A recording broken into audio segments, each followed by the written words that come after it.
When you were out there on day one of the stakeout, how many days did you actually expect to be there? Oh my God, I thought we were going to be there maybe 48 hours. Like I thought this would be a 2-day thing max. I had no idea 100 hours later, we would still be waiting to get news.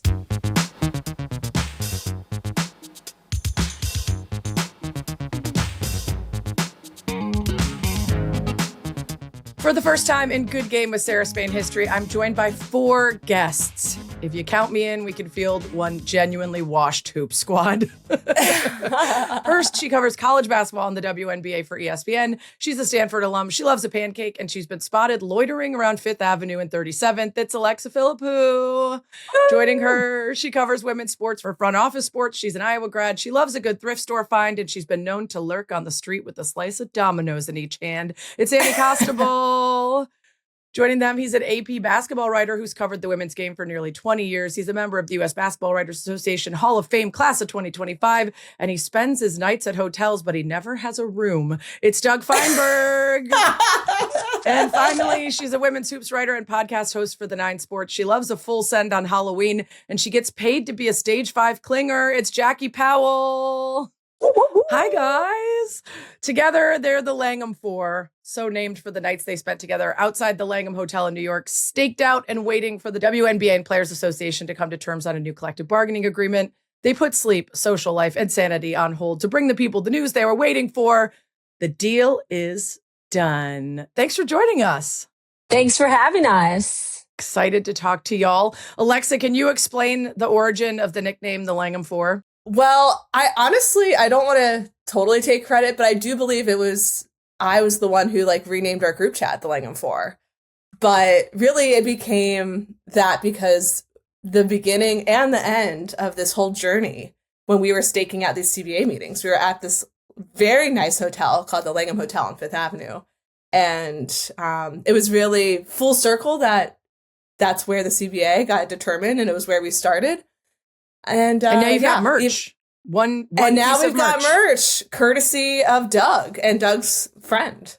Yeah, Doug, tell us about the merch. I thought we had to have something to capitalize on our time together. Is Jackie showing right there? My friend is really good at making things. She does it for a business. And I said, hey, could you do something? She goes, let me make a jumbler for you guys. And sure enough, this came to be. So forever memorialized the time we spent together at the Langham. We got a water bottle that says the Langham Four, custom, only 4 in existence. You can't have one because you weren't there. The final negotiations leading up to the deal got done in about 8 straight days, 100+ hours. Jackie, at what point did you start your stakeout? I think it was early Tuesday evening. So I will admit I got to the party a little bit later than my 3 compadres, but they welcomed me with open arms. Yes, they made the street look so inviting. You just couldn't resist joining them. Doug, was this a coordinated effort, the 3 of you at the beginning, or did you all independently decide to sit street side for the negotiations? It was, Sarah. I mean, Annie was nice enough to stake out the union headquarters. Alexa and I were in the NBA headquarters to try to figure out where we're going. And sure enough, one of us got a tip that, hey, this is going to be at the Langham Hotel. And then we all hustled down there as Alexa was doing some spots on ESPN. And we all got together and had the lovely time on the streets of New York City. Alexa, what's the head shake for? I literally got on the Metro North train that Tuesday, not knowing where the meeting was. And I've told this story, but I thought I was going back that day. I thought this was like a 4-hour meeting. I told my dog, I'll see you later. And lo and behold, it took 10 days almost for me to get home. So I was not prepared. Gosh. Yeah. Yeah. Well, at least it was New York where there's no rats and they don't put the garbage on the street for you each day. Oh, I'm so sorry. I was thinking of Chicago. Just kidding. We definitely have rats, but we don't put our garbage on the street because we're a civilized population. Annie, speaking of Chicago and people who left it for darker and uglier pastures, when you were out there on day one of the stakeout, how many days did you actually expect to be there? Oh my God, I thought we were going to be there maybe 48 hours. Like I thought this would be a 2-day thing max. I had no idea 100 hours later, we would still be waiting to get news. Yeah. And so Alexa, it sounds like you said you didn't see your dog for several days, other than I heard on another podcast that your boyfriend brought your dog by to say hi, which is nice. You got some visiting privileges. But did all of y'all, without getting into too much detail, find hotels nearby or actually sleep on the street or go home and come back? Like, what was the situation for each of you? Doug? Well, I was the luckiest, I guess. I live about 15 minutes from all three spots we went to. So perfect. We spent time in the hotel. Alexa was kind enough to get through her company, and we spent some time there, but actually could go home and sleep in my own bed almost every evening. Right. Okay, Alexa. So the worldwide leader sprung for a room. I believe you put a Post-it note and said Langham Four headquarters. Media HQ. Because, you know, the union and the league had their respective HQs, and this was our HQ. But so the first night was basically an all-nighter, so that didn't really even count. But yeah, basically I was in hotels, and I would switch hotels based off where we were meeting. So I was in the Langham twice in a row, thanks to a very special corporate rate that we got. But yeah, I was hopping hotels, and I was the only one I think who was from obviously out of town. Yeah. So that was an interesting part of the journey. So Jackie and Annie, did you kind of go home in between?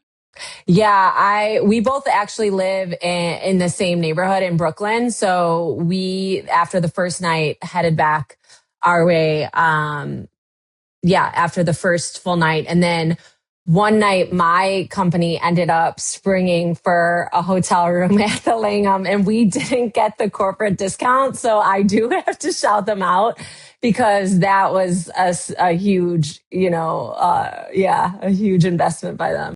Oh, just to clarify too, before Jackie goes, the reason why we needed a room in the hotel was because we couldn't stay in the lobby because we weren't guests. And eventually the weather turned. And so it was not actually nice enough to really be outside. And so that's where it became very clutch to have the rooms like that. Very necessary. Our respective companies. I guess is it my turn to tell the story about the chairs, because what happened was, so Annie and I Ubered home together maybe once or twice. And each time we went back home to where we live in Brooklyn, we were always carrying a lot of stuff, because it was like our work stuff. It was like these chairs.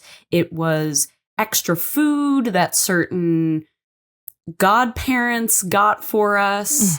And so it was just, there was a lot of stuff that we were always, or at least that Annie and I were schlepping back and forth. Well, I assume that what you're saying is because of all the schlepping, you realized that you would want to actually be sitting for a while and have a place to put your stuff. And yes, I mean, we used Alexa's multiple hotel rooms as sort of, I mean, it was an HQ. It was a space where we could sort of put all the gear, all the stakeout gear that we needed. We could drop our backpacks. We could drop the lawn chairs off. You know, it was like a survival pack. Yes.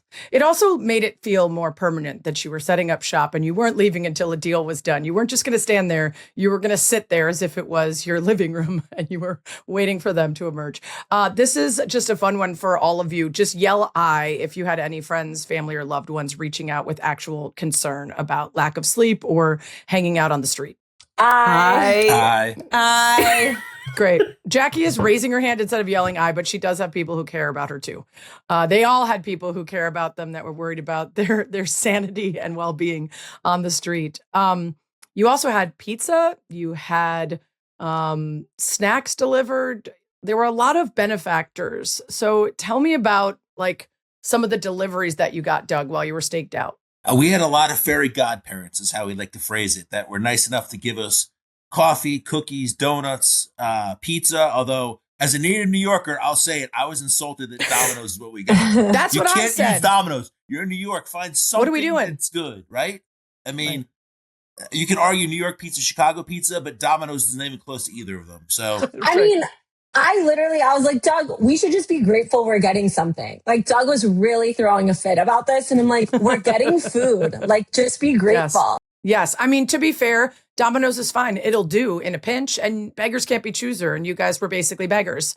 That being said, you were in New York, and I feel like you could grab a slice from somewhere better, almost anywhere nearby. But to whoever delivered the Domino's, whether that be Domino's or a godparent, we're still grateful. We're still grateful. Next time, you know, like the CBA that promises better benefits and higher pay, let's also improve the pizza for our future CBA. You guys are out there for so many hours together, just shooting the shit. I can only imagine some of the conversations that you had to keep each other company. I want to hear one surprising thing that you learned about someone else in the wee hours of the morning on the sidewalk. Jackie? Oh gosh, I'm first with this one. I mean, the first thing that comes to mind, I learned that Annie is a huge Leonardo DiCaprio fan. Nice. I didn't really know how passionately she would go to bat for him. I mean, good to know. On Sunday night, it was sort of like we were watching, it was like Selection Sunday and the Oscars back to back. And you know, we see Leonardo DiCaprio lose to Michael B. Jordan, and Annie just goes on this rant about, you know, Leonardo DiCaprio deserves more Oscars than just his one. I just think his one lone Oscar does not reflect his career properly. Good argument. Alexa, what's something you learned about someone else? I really enjoyed getting to see everyone's individual styles and like how they work and how they approach the job, because I obviously have worked alongside all of them for years, but to spend literally like 100+ hours with them over a week plus, you really get to see how they think about things, how they operate. And you know, there's some similarities, there's some differences, but I think it's a kind of a beautiful thing that like you can have your own style in this job and still, you know, like be able to make your mark. And so it was really cool to see that over the course of the week. Yeah. And sometimes you pick up little tips from people just from being like, oh, that's how you do that, or that's the app you use for that. Like that's nice. Doug, what is something that you learned about someone else? I learned that you're three of the best in the business that I got to work with for 8 days and hang out with. And it sounds sappy and such, but I'll be honest. I mean, I've known all of them or worked with all of them, but the future is bright. I'm the old man in the room, so to speak. And to know what they've did and to be with them and to see what they can do, I have complete faith that the future of women's basketball media and the president of women's basketball media is really bright because of these three. Oh, that's so nice. That's tough to follow, Annie. What's something that you learned? Way to put the pressure on me, Doug. Always trying. I'm just kidding. I learned everyone's coffee orders or caffeine orders. And I also learned that Alexa loves strawberry Haagen-Dazs, which I too learned that about myself by way of Alexa because I was eating her strawberry ice cream. So that was a real bonding moment. Like we shared a carton. Like I started it and Annie finished it. I feel like that was a real bonding moment for us. Real lady in the tramp situation. To shared ice cream eaters. I love it. Alexa, when did you realize that the players and the stakeholders inside the hotel knew about you guys sitting outside? Oh, the first night. We could see them like looking down at us and we waved back at them. It was so funny. And then the next day when we were sitting outside was when Alicia Clark and Bree Turner walked by, and Bree Turner showed us the photo that she took. Like, it was like the bird's eye view aerial photo that she eventually did post on social media. And we just were dying. It was like the funniest thing ever to know that they were actually actively watching know we're us. here. I thought it was great. Doug, I heard Annie talking about having like a little bit of a breakdown on Sunday due to delirium, impatience, wanting the deal to get done. Would you say that Annie was the one who broke first in the Langham Four, or did somebody else have a breakdown previous to hers?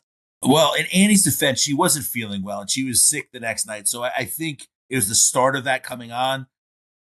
What happens in the Langham Hotel stays in the Langham Hotel. I would say that Annie probably was the first to potentially break, but I'll give her the benefit that she wasn't feeling great, and that's probably why. But I would trust her to be there and last a long time as far as stakeouts go if she's 100% healthy. Sarah, I broke hard. I mean, it's no shame. It's understandable. Yeah, it is especially if you're not feeling well and it's cold and you're like, just get it done. Come on. And also like Annie, I know you the best of this quartet, and I was really interested thinking about how you were approaching sort of the scoop of it all.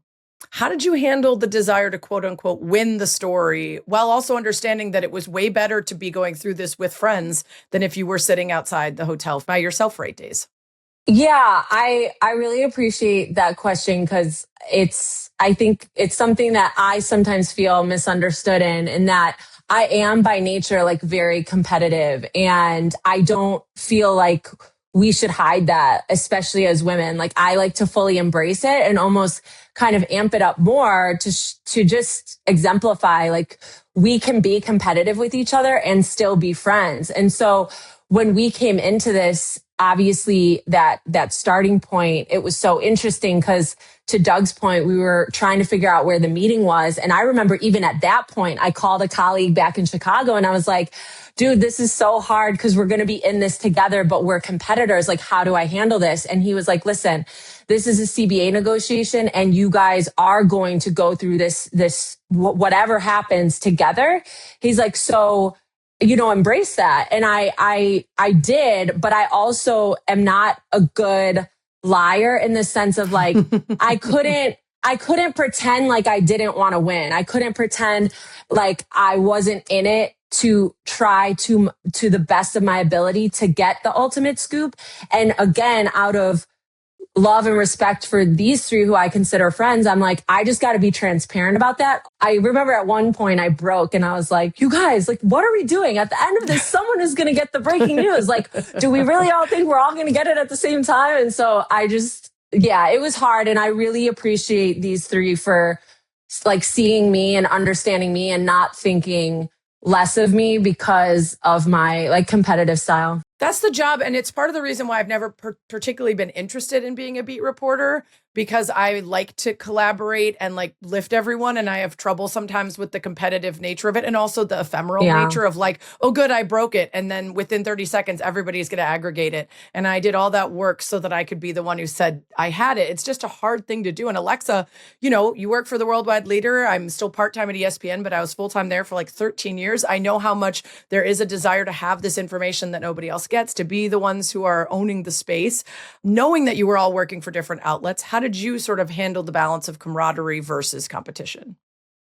Yeah, it's interesting. I feel like I think this maybe it's just like how I tend, like, obviously we do like have a job to do in trying to get the news and all that stuff. But like by nature, I just tend to lean very like collaboratively, even though I am competitive. And so to me, like, I just was so thrilled to be there and like go through that whole experience with the other three that I like was pretty like, I'm like, no matter what happens, like that is the experience like for me. Doug, if this were the Olympics, you would get the interviews first and the scoop because you're a wire service. And so I would have to sit for at least an hour after you got to talk to all the people coming out before I would get access as a lowly podcast. So what did you make of trying to be scooping versus working together? So we talked about it, Sarah. I mean, the way the wire works, I can't break news on social media. People pay us like the worldwide leader and other places for us to send them stories with the breaking news. So we actually had conversations like, hey, if someone gets it or we all get it together, they can tweet it. I can't because I have to wait for actually put a story out. So I kind of knew I was never going to be the one to, quote, break the news that way. But I'm used to it. I mean, it just gets something out quickly on timely fashion. That's what matters more to our customers, to our members, than me putting a tweet out saying, hey, a deal is done. Because I'm not serving our clients that way to do it. Jackie, were you watching people's phones to be like, who are you texting? What, who just messaged you? What's happening over there? I don't think I said that publicly. Maybe in my head, in my head, I was thinking it. I mean, I think I'm a good observer, so I can have an idea as to sort of what was going on. One thing too, we did talk about really quick, Sarah, is like, we actually said during it was like, if any of us four like break the news, like we like respected that because we were all like, we were the ones that were there. So like, Here. Like we know if it came out from anyone before like we got it, we just, as long as it was one of the three or four of us, like that's what we were most happy about. So I think we had that respect the whole time. Both the league and the union did the best they could to make sure one of us or all of us were the ones to get the information first. That's great. They actually had discussions about it. Hey, we got to take care of the Langham Four to make sure that they are the ones that get the news first, which I don't think I've ever heard sides doing before because there's always so much competitiveness, but they wanted to make sure, and it probably helped that it was 3 a.m. when this broke, but they wanted to make sure the 4 of us were taken care of before anybody else, which I appreciate as a reporter of like, hey, they recognize the time we put in for this, that they want to make sure that we were the ones to get the story. Or if Sham Sharania reports a bunch of stuff that's already been out there forever as if it's breaking news instead of one of the people that was out there. And I'm the one saying this, not anybody else on this podcast. And so no one else is responsible for me being the one saying that.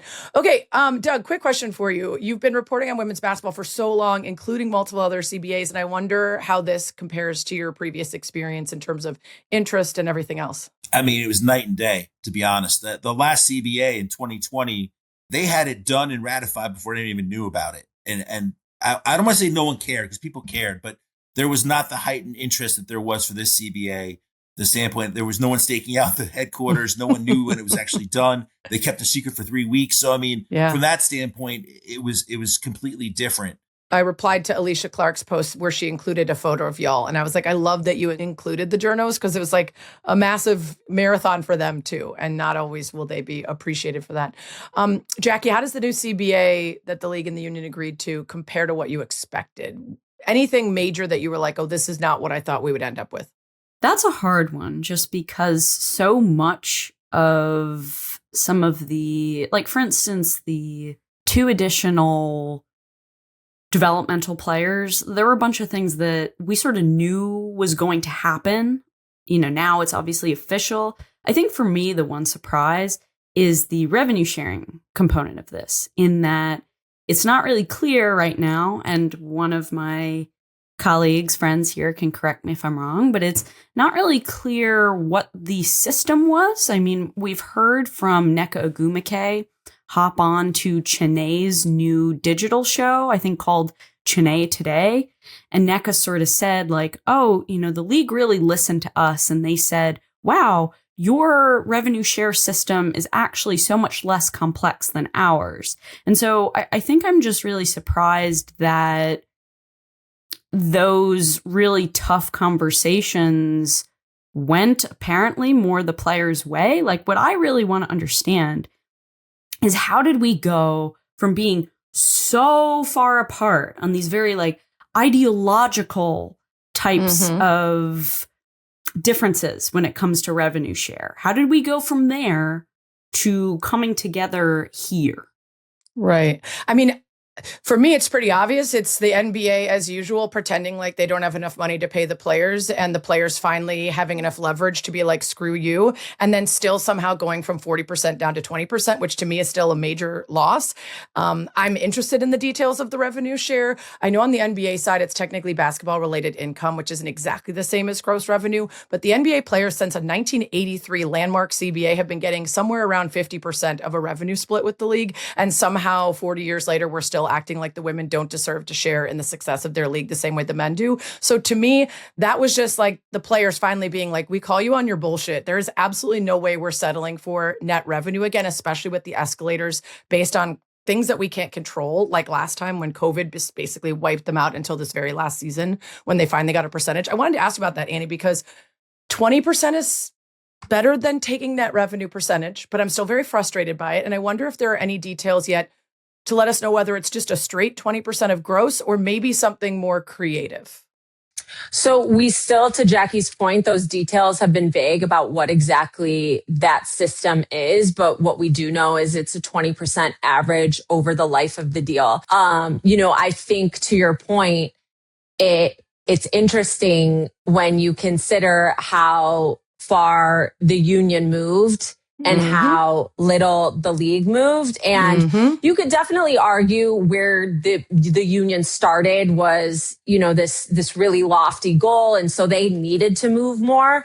But what I find really interesting about this model now, whenever we get the complete details, we'll be able to talk more about this. But what I find really interesting about that comparison to the NBA's percentage going back to 1983 is, again, the ownership model of the WNBA. That is the biggest difference between the NBA and the WNBA. And I think that's going to be one of the most fascinating stories as this league continues to grow and develop, is how it's owned, and these 3 different stakeholders in terms of the NBA, the WNBA, and the 16%, because that just muddles everything. And just the last thing I have to say about this, when you consider a business and the desire to see that business come to full fruition, the W is hindered in this way. Right. And I want to get to that because that was my next point. And I agree with you, but I think unfortunately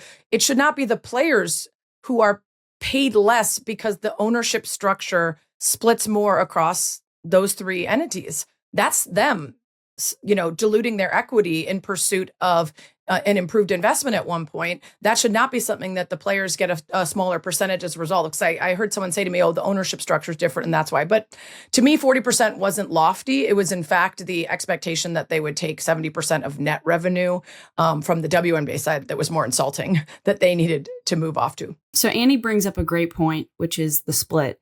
And I think what we need to remember is that not the 42% that the WNBA owners have, but it is the 42% of the NBA ownership that I often question, because these are owners in that pocket or in that group that still have something against the WNBA. And the reason I say this is because this infamous New York Post article that came out right around the 2024 WNBA finals, where it didn't say him by name, but we all knew that it was James Dolan complaining about how he was still losing $40 million a year because the NBA owns 42% of the WNBA. So what makes this even harder is you have owners that still own this league that do not believe in it and that still consider it to be a burden. Yeah, I mean, that's a big part of it for me. And also the lack of financial transparency prevents the public and even the players from much of these negotiations from truly understanding what their league is doing in terms of revenue. And to your point, whether it's James Dolan or the league itself publicly trying to claim loss and cry loss while simultaneously hosting multi-$100 million bids for expansion teams that people are falling all over themselves for. So tell me which one it is. Is this a terrible investment in a losing business, or is this a ever-growing rocket ship growth that everybody wants in on? Alexa, to that point, the TV deal has been touted as this big win for the league. $2.2 billion is a lot of money, but it's less than 3% of the $76 billion media deal that the NBA negotiated. So Adam Silver and company decided the W is deserving of just 3% of that deal, despite W's TV viewership accounting for closer to 13% of their combined viewership total. Can the W actually thrive if they remain under the thumb of the NBA, particularly when many of us are curious about how finances behind the scenes are shuffled to keep reporting the W as a loss and send profit toward the NBA? I feel like I should probably plead the fifth on this one technically as an employee of the rights holder. Someone else want to take this? Yeah, I think the answer is no. Like, we've talked to so many, I think all of us can say that we've talked to so many coaches and executives who have been in this league since the 90s or just who are in the know. They've talked about the fact that, when you're a business operating, to your point, under the thumb of another, can you reach your full potential? And the answer is no. And this is a prime time example. And again, I respect Alexa so much because yes, as an employee of ESPN, totally, you got to plead the fifth, but there's an aspect to that doesn't make sense in terms of how that deal was broken down. And when you're, again, considering the business reaching its full potential, well, why would you negotiate that together? And why would it equate to only 3%? And again, Adam and the NBA will all argue, well, we did the WNBA a solid by doing this together. That'll be their argument. But is that true? Right. Like, we don't know because they didn't go to market separately. Exactly. And it's the same thing we saw for years and years with the NCAA women's tournament, where they hadn't materially renegotiated it in decades and they kept looping it in with all the other championships. And that's still the case. So even when they get a massive, better TV deal that they got recently, you're still not ever letting it go to market to find out what it would do for itself without being tied to all the other ones.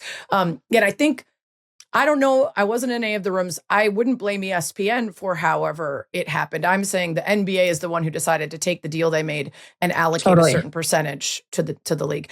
Doug, speaking of that financial transparency, do we know anything about the league's commitment as a result of this new CBA, if there is one, to sharing more of their financials publicly and with players and the player side?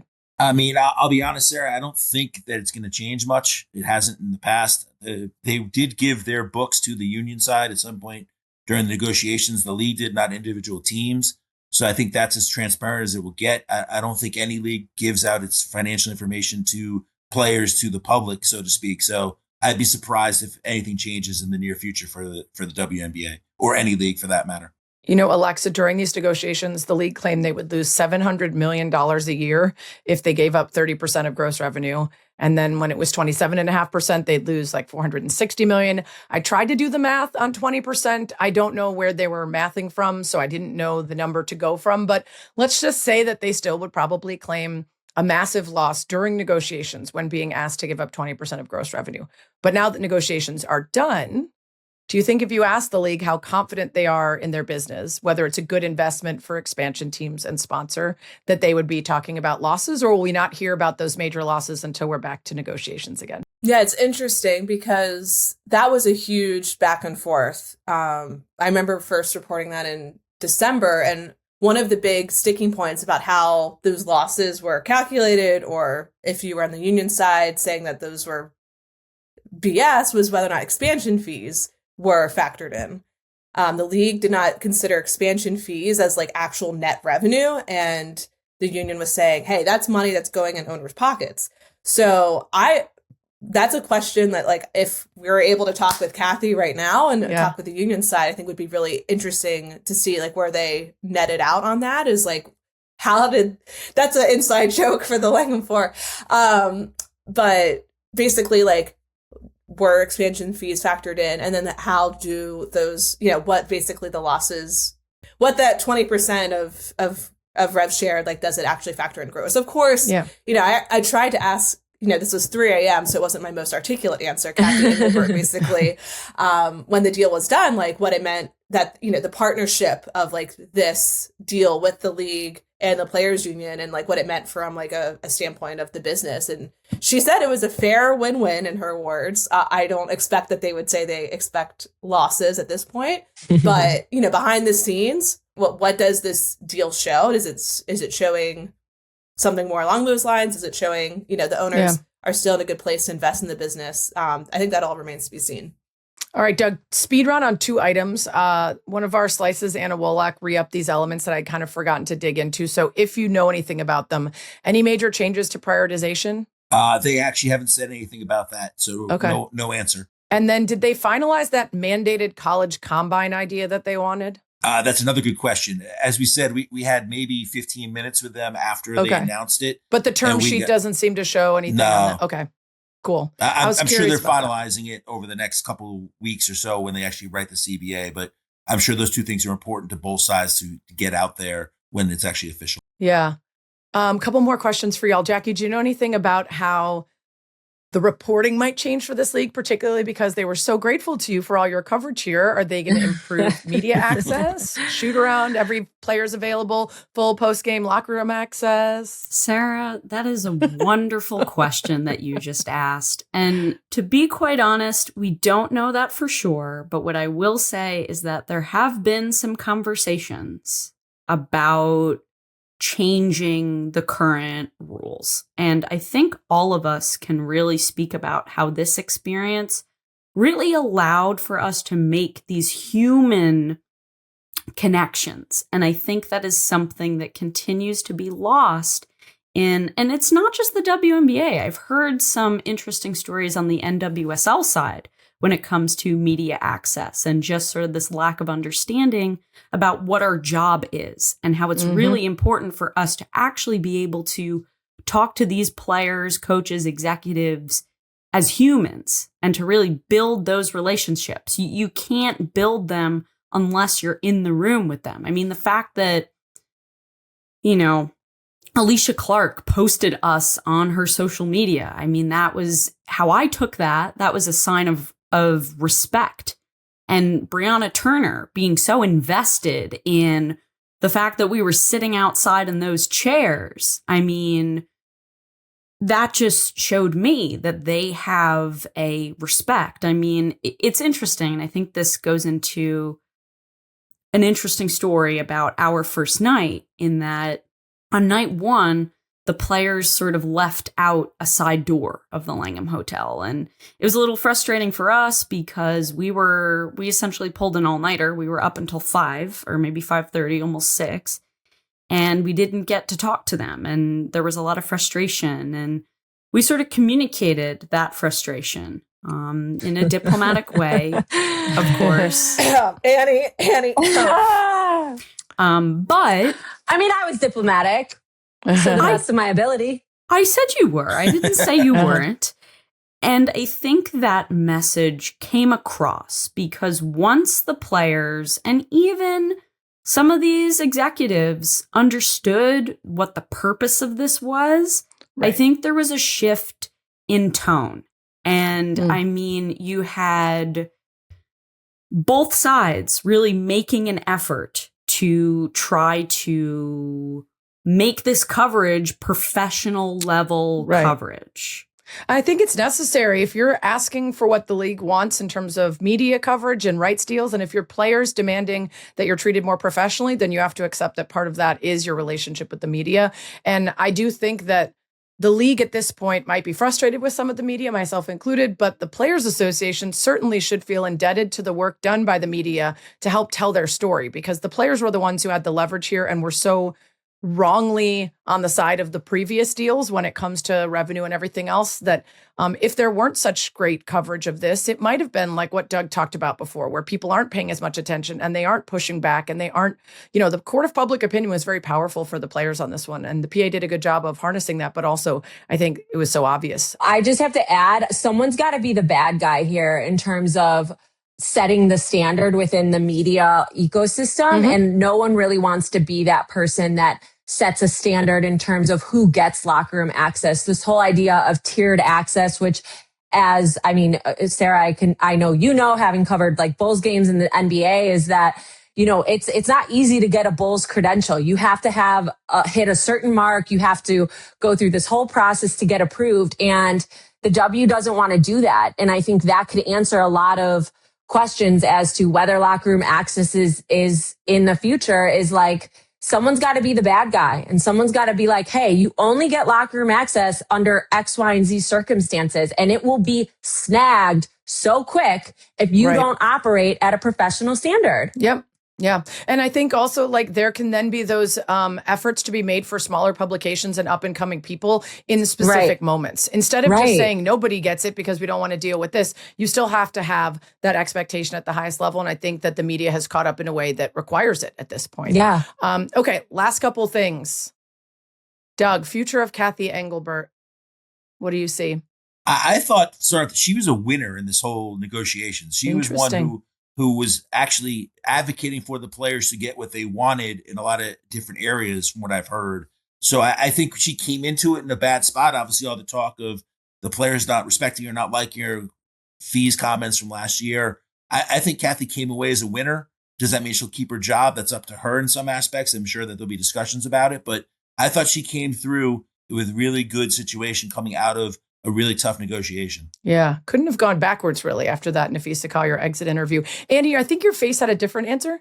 Yeah, I'm less convinced. I think that it depends on who you talk to, on where Kathy's kind of future in the WNBA stands. And I think two things can be true at the same time in terms of her being the person to help lead this negotiation and get this deal over the hump, while also that accomplishment not negating the fact that players are not really on the same page with her. And despite a deal getting done, that doesn't really change kind of the job that she's done up until this point. And so, yeah, I think two things can be true at this point. I'm less convinced that she's going to stay in this job.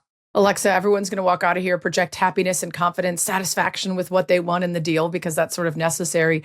Do you think the relationship is stronger because of these long talks or weakened? Was more unearthed as a result of these talks that will cause friction, or was there more coming together because both sides recognize each other's perspective better?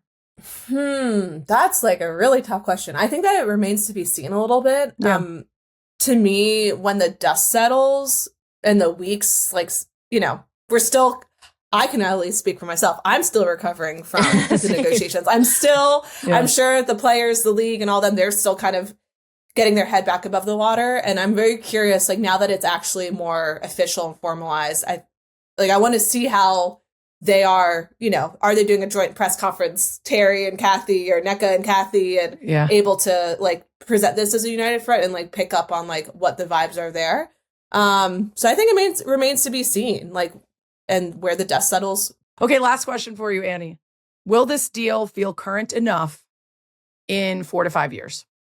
Oh, I hate to be the hater, but no, I think we're already in 4 to 5 years. You know why I asked you. You know I asked you instead of the other ones. I know. And you know what? This isn't to say what was accomplished isn't historic and both, like, I don't want to disrespect the work that went into getting this deal done and how monumental it is that there is going to be a 7-figure supermax salary. But let's be real. In 4 to 5 years, that $1 million, $1.4 million is going to look like chump change if this league continues growing in the way that everyone, expects it. And obviously the salary is going to grow with it. So I shouldn't say it's still going to be at $1.4 million in 4 to 5 years. But I think that, this CBA is setting up a doozy of a CBA negotiation in 6 years after they opt out, assuming they opt out. That's a good point. We will eventually get more details on exactly how the revenue from the previous year impacts the salary cap the next year, whether that revenue is part of what goes into the revenue share or simply goes into the salaries and then separately will be revenue shared. Some of that is still yet to be determined. As we said, the details of that revenue share are still not fully fleshed out. I do want to point out to your point, though, that I've talked about since months ago that the WNBA and Claudia Golden worked together using a bunch of data to figure out an estimate of what would be a more fair percentage in relation to NBA salaries based on attendance, all this other stuff. And she said that WNBA players should be making about a quarter of NBA players. And instead, the current will be about 5% of the average NBA salary. So yes, the numbers are incredible compared to what they used to be. And also compared to the numbers of viewers, tickets sold, merch, revenue, all the other things, it still feels like it's lagging compared to the way that we decided to pay men in response to the success that their leagues have. That is so depressing to hear, but I think it's worth trying to think about why that is and how in women's sports professional leagues, I'll call it, there's a lot of trauma in women's pro leagues because they go through this cycle of they have gone through this cycle prior to the present day of, oh, this is so cool. This is unique. This is a novelty. And then once there's an event like the financial crisis in 2008, the novelty wears off. And the owners are concerned about their pockets. And women's sports, that was the first thing to go. And so I think women's sports' growth has been stunned for so many years. And I think what you're talking about is a direct result of all of that up and down and up and down. Yeah, I mean, I agree with you, except for this is a almost 30-year league now. And the NBA at multiple different points throughout its history, when it was younger, when it made less money, when there was less of a global interest, when there was not streaming, when there was fewer items of merch, when there was many fewer revenue streams, still always prioritized paying the players as the product in a way that has never happened for women.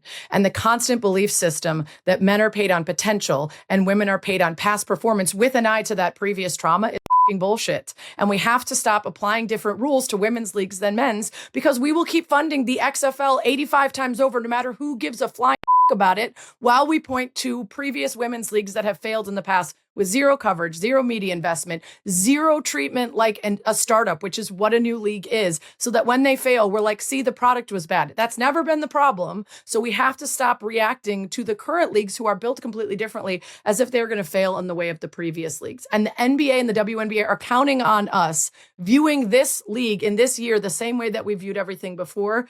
And it is not the case anymore. And that is why they do end up, in my opinion, with a deal that is fantastic and great and so much better than what it was before, and yet will also, in a couple years, be something we want to move even further beyond. Yeah. I'm usually not very cynical, so I got on the call, just me and Annie over in the corner, like, more. Healthy cynicism. Not cynicism, realism. You guys are so fantastic. I know you're still sleep deprived. Thank you so much for coming on and talking to us, sharing all your insight. We look forward to all the future reporting as more details come out and a season where we can actually talk about players and games and basketball. But Langham Four, thank you for your service. I'm saluting you. Langham Four forever. Hell yeah. Doug, make the heart. Doug. You can do it, Doug. Yeah.